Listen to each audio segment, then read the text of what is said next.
e fala assim, nós vamos criar, tá? Nós vamos fazer o encarceramento em massa de membros de facções criminosas. Neste estado de exceção, é o seguinte, nós vamos primeiro prender, depois nós vamos perguntar. Queria trazer também outro problema do Brasil e algo bem recente que o MBL está envolvido também. Aliás, dois, né? O primeiro é do crime organizado, e aí eu acho esse debate bem profundo, porque é aquilo, né? Eu acho que o brasileiro, ele já normatizou o absurdo. Então, no futebol, normalizar roubo, você tá na rua, você é assaltado, foi assaltado semana passada, e aí na política o cara roubar 1 bilhão, absolutamente normal. Funkeiro falando de crime, hoje é trap, talvez isso começou nos Estados Unidos com os rappers, gangsters e tal, aí você me diga se você concorda. E é uma bandeira ferrada do MBL hoje, sensacional que vocês estão batendo nisso. Eu quero saber de você se você acha que realmente o Brasil hoje, cara, a gente vê o absurdo e isso já é normal, não tem jeito, o brasileiro já normalizou. Cara, eu acho o seguinte, o brasileiro normal ainda não normalizou o crime organizado, não é isso. E eu vou te dizer uma coisa, ó. Para você ter o caos, você não precisa que a maior parte das pessoas deseje o caos. Não é assim. Se eu tiver 10 pessoas dentro dessa sala querendo deixar a mesa organizada e tiver uma pessoa que quer desorganizar, a gente ainda consegue manter a organização, mas já vai dar trabalho. Se a gente tiver 3 pessoas aqui contra 7, isso aqui já fica um caos. Porque é muito mais fácil você propagar o caos do que propagar a ordem, né? Até uma questão entrópica, né? Mas enfim, o fato é o seguinte, eu não acho que no Brasil a maior parte das pessoas normaliza o crime organizado, não é isso. Mas hoje nós já passamos da medida do tamanho de pessoas que normalizam o crime organizado a ponto da gente ter o caos praticamente instaurado. Praticamente não, o caos instaurado. Então eu vou dar um exemplo para você. Se você fizer uma pesquisa hoje com os brasileiros e falar assim, você acha que é normal, sei lá, você ter que comprar gás do Comando Vermelho? A maior parte das pessoas vai dizer que não. Só que existe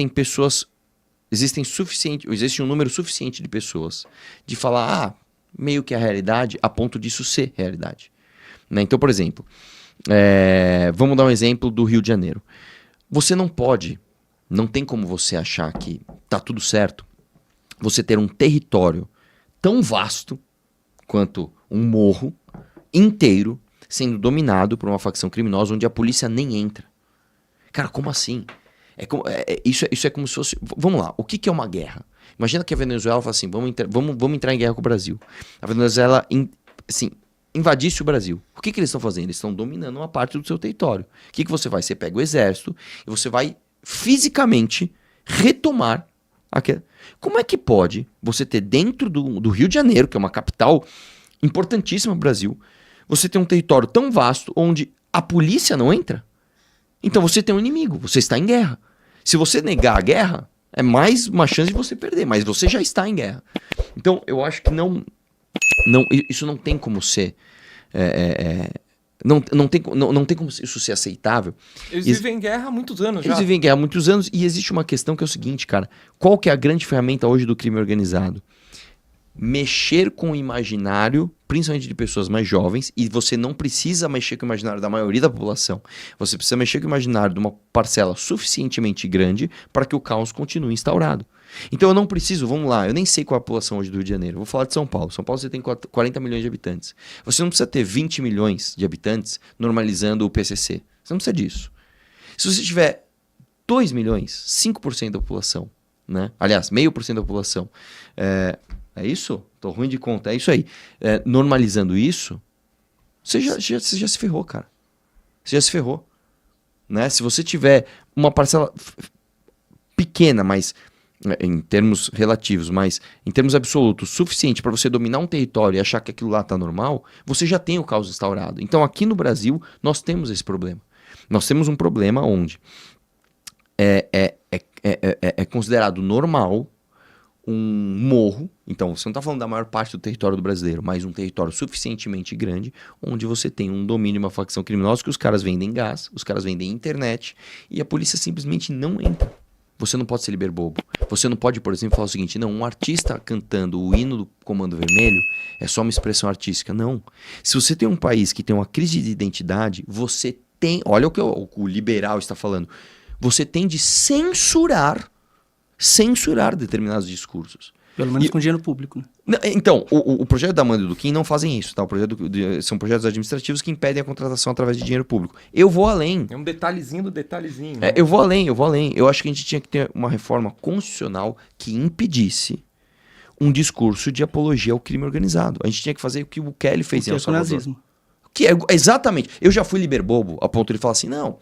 É melhor que você deixe o nazista ser nazista pra você saber que ele é nazista e aí você... Combater. Eu já fui esse liberbobo. Liberdade de expressão acima de tudo. Aí você fala, não, peraí, cara. Isso é um discurso perigoso. Ainda mais num país com QI médio de 80 e pouquinho, você encanta pessoas com um discurso imbecil que vai matar os outros. Então, não. Então você tem que ser intolerante. Sim, você tem que ser intolerante. Então é censura? É censura. Você tem que censurar o discurso nazista? Sim. Você tem que censurar o discurso terrorista? Sim. Você tem que censurar o discurso de crime organizado? Sim. A ideia da lei do Kim e da Amanda para você, no seu olhar, ela vai além, então? Não. O projeto não vai além. Eu iria além. Uhum. Porque eu também vou citando as pessoas que eu vou lembrando quando a gente fala. O Perrone, acho que estava falando. Alguém perguntou numa live dele o que achava dessa lei. Ele falou, é uma coisa assim que eu acho que a gente não devia estar discutindo. É óbvio. Precisa de lei pra óbvio. Isso? A gente precisa debater essa merda. Exato. Tipo, cara, você não deveria pôr dinheiro público em quem promove um estado paralelo, que é o que você falou. É a mesma coisa que a Venezuela invadir, a gente fazer música defendendo a Venezuela. Você começa a se perguntar, caramba, tá rolando então um show com dinheiro público desses caras? Uma lei dessa pode, talvez indiretamente, ainda que não seja pelo que você está falando da ideia dela, trazer essa identidade um pouco, pelo menos de noção de identidade que a gente... É que o lance é o seguinte, esse é um primeiro passo para você começar a combater isso, né? O projeto da Amanda e o projeto do Kim, eles impedem a contratação, através de dinheiro público, de shows com apologia ao crime. Não é personalista com Uruan, não é personalista a um estilo de música ou outro, é assim. Se o Gustavo Lima cantar tchê, Comando Vermelho e você não vai poder ser contratado pela prefeitura. É isso que o projeto faz. Eu vou além. Eu acho que a gente devia entrar, sim, num estado de exceção. Num estado de exceção, onde é o seguinte, irmão. O que eu faria, tá? Se eu fosse hoje presidente do Brasil. Primeiro passo, nós vamos construir um presídio gigantesco. Assim, gigantesco. De concreto, duro, feio, igual é Um cara lá no como é o nome lá? O... Puta, tinha Alcatraz, Secote. Tá? É igual tipo o Secote. A gente construir tipo um Secote. E fala assim, nós vamos criar, tá? Nós vamos fazer o encarceramento em massa de membros de facções criminosas. Neste estado de exceção, é o seguinte, nós vamos primeiro prender, depois nós vamos perguntar. É assim, igual o Bukele fez. Então é o seguinte, você meteu uma tatuagem 1533, você vai ser preso. Ah, mas não pode... a liberdade... Não, 1533 não é só um número. 1533 aqui no Brasil, em São Paulo especificamente, é apologia ao PCC, então eu vou te prender. Ah, mas você não é nada, você é só um bobo que tatuou, então você vai remover tua tatuagem e aí eu vou te soltar, beleza. Não corre o risco de... Eu entendo bem o que você está querendo dizer. Porque, assim, sabe o que eu ouço ouvindo você falando isso? O que, sei lá, vou pegar pesado com você agora. Fica à vontade. Quando eu ouço o Felipe Neto falando que tem que prender fascista que falou tal coisa. Ele tá, né? Sim. Ele tá gritando pro mundo os ódios dele, pelo desconhecimento dele. Mas o que eu quero dizer é isso. Se você, amanhã a gente aprova uma lei que, por exemplo... não pode falar do PCC e vai ser preso preventivamente, depois da manhã, quando mudar o governo, mudar a identidade do governo, vai poder prender quem falar que, sei lá, o Trump é legal. É que a ideia é o seguinte, só tomando como exemplo o que foi feito em El Salvador. Em El Salvador não foi feita uma lei.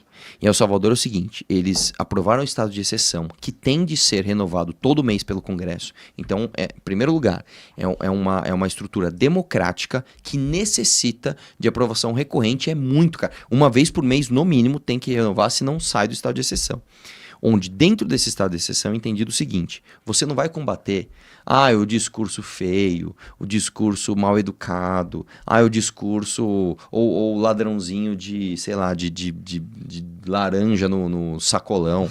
Não, você vai combater o crime organizado. Porque nós temos uma endemia de crime organizado no Brasil. Nós temos, como eu falei, nós temos territórios dominados pelo crime organizado, onde você não consegue entrar, onde uma pessoa se perde no Uber e ela toma um tiro na cabeça. Entendeu? É isso. Puta, me perdi. Pum, morreu. Eles não perguntam primeiro. Exatamente. Nós temos um estado onde você não atinge a criança através nem da educação, nem do estímulo ao trabalho, nem da instrução formal, nem nem da igreja. E o crime organizado coopta esse cara Para ele ser um aviãozinho e depois ele vai subindo e ele tá lá com um fuzil matando policial.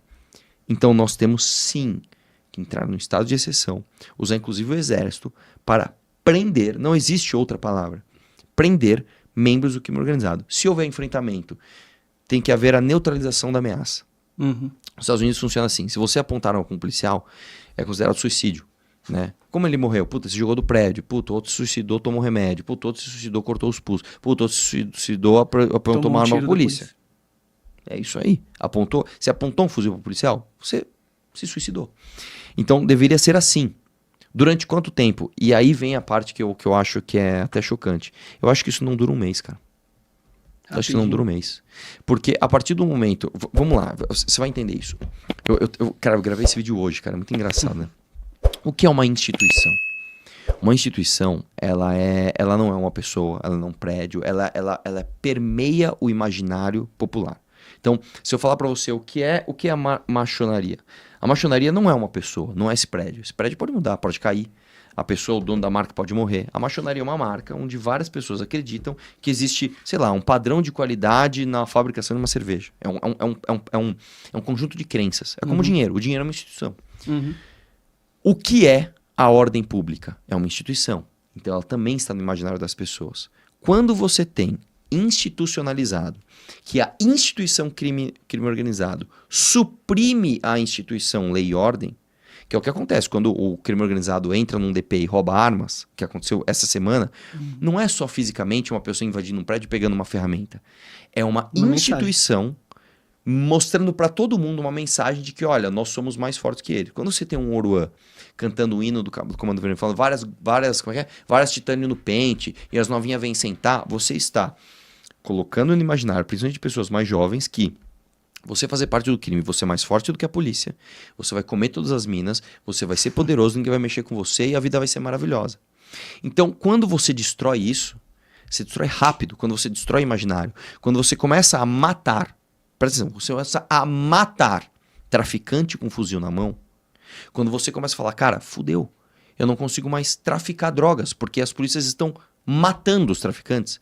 Rapidamente a pessoa fala, eu estava enganado. Não vale a pena. Não vale a pena. Isso muda rápido. O problema é que para fazer isso você precisa de uma reforma no Código Penal. Você precisa de aumentar penas, acabar com saidinha, acabar com progressão de regime, tudo isso. Uma reforma no Código de Processo Penal, porque processos penais, isso é outra coisa também.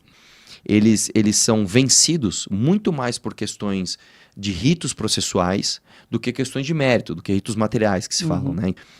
Se eu tenho uma organização criminosa que está no poder político, e isso é muito abstrato e muito difícil de você ir lá e combater porque não é uma relação tão clara. Você concorda que você, cortando a raiz dessa árvore, essa árvore murcha, então o que você tem que fazer? Você tem que acabar com as atividades que sustentam essa facção criminal. O que é? Tráfico de droga? Você vai traficar, você vai preso, você vai morrer, irmão. Acabou. Qual é o outro? É lavagem de dinheiro? Você lavou dinheiro pro tráfico, você vai morrer. Ou você vai ser preso. O Bukele fez o quê? Ele pegou, acho que eram 6 ou 7 tipificações criminais, eu não vou lembrar agora, mas era isso aí. Lavagem de dinheiro, porte de arma, menção a gangue, e falou, isso aqui é crime hediondo, cara. Nós vamos resolver o problema. Cara, pra você ter uma ideia, em El Salvador, o negócio foi tão brutal que eles basicamente falaram o seguinte, se o cara já morreu e ele tem uma lápide com o número 18, nós vamos quebrar a lápide. É isso. É isso. Ele não merece ter um local pra ele. Não, não tem mais homenagem. Inclusive. Acabou, irmão. Então eu não posso tatuar o número 18? Não. É a mesma coisa que eu chego aqui e falo assim, eu tatuei uma suástica na minha testa, viu? Não, são só alguns risquinhos. Não são só alguns risquinhos. Antes da metade do século XX, inclusive, a suástica não tinha o sentido de nazismo, né? A suástica é um símbolo hindu que significa ciclo da vida. Você pegar um cara em 1910 com a suástica é uma coisa. Agora é outra, então agora você não pode. Ponto. Entendeu? Eu não posso, por exemplo, tatuar o Osama Bin Laden, tipo, pegar uma camiseta assim, Osama Bin Laden é o rei, é maravilhoso, e entrar nos Estados Unidos. Você não vai entrar, mano. Ele foi... Os Estados Unidos fez isso com o corpo do Osama Bin Laden. Exatamente. Né? Não vamos enterrar. Não vamos enterrar, não vai ter homenagem. Lá, exatamente. É a mesma coisa aqui, irmão. Você não pode ter o cara com a camiseta do Marcinho VP, liberdade é o vai tomar no filha da p. Se você usar essa porra, você vai ser preso, você vai morrer. É assim. Por quê? Porque esse cara mata a minha família. E você só resolve assim, cara. Só resolve assim. Não tem outro jeito.